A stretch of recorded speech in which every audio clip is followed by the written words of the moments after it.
சார்ட்ல problem இல்ல. உங்க emotion தான் ப்ராப்ளமே. பல ட்ரேடர் அவங்க ஸ்ட்ராட்டஜி சேஞ்ச் பண்ணிக்கிட்டே இருப்பாங்க. இண்டிகேட்டர சேஞ்ச் பண்ணுவாங்க. அவங்க செட்டப்ப சேஞ்ச் பண்ணுவாங்க. அட் லாஸ்ட் என்ன ஆகும்? லாஸ் தான் ஆகும். ஏன் லாஸ் ஆகுதுன்னு கேட்டிங்கன்னா, ப்ராப்ளம் வந்து மார்க்கெட்லலாம் இல்ல.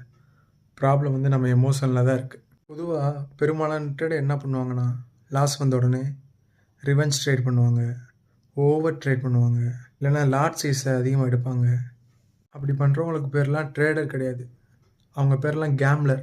ப்ரொஃபஷனல் ட்ரேடர் என்ன பண்ணுவாங்கன்னா, லாஸ் வந்தா காமா இருப்பாங்க. பிளான் அண்ட் ப்ராசஸை ஃபாலோ பண்ணுவாங்க. எமோஷனே இல்லாமல் டிசிப்ளினாக ட்ரேட் பண்ணுவாங்க. Because trading is a probability game. எமோஷனை கண்ட்ரோல் பண்ணலைன்னா பெஸ்ட்டு ஸ்ட்ராட்டஜி கூட ஃபெயில் ஆயிரும். பட் எமோஷனை கண்ட்ரோல் பண்ணிங்கன்னா சிம்பிள் ஸ்ட்ராட்டஜி வச்சு கூட வின் பண்ணலாம். ஃபஸ்ட்டு மைண்டை கண்ட்ரோல் பண்ணுவோம். அதுக்கப்புறம் மார்க்கெட்டை கண்ட்ரோல் பண்ணுவோம். அது எப்படின்னு தெரிஞ்சுக்கணும்னா கண்ட்ரோல்னு கமெண்ட் பண்ணுங்கள். நம்ம சேனலை ஃபாலோ பண்ணுங்கள். தேங்க்யூ.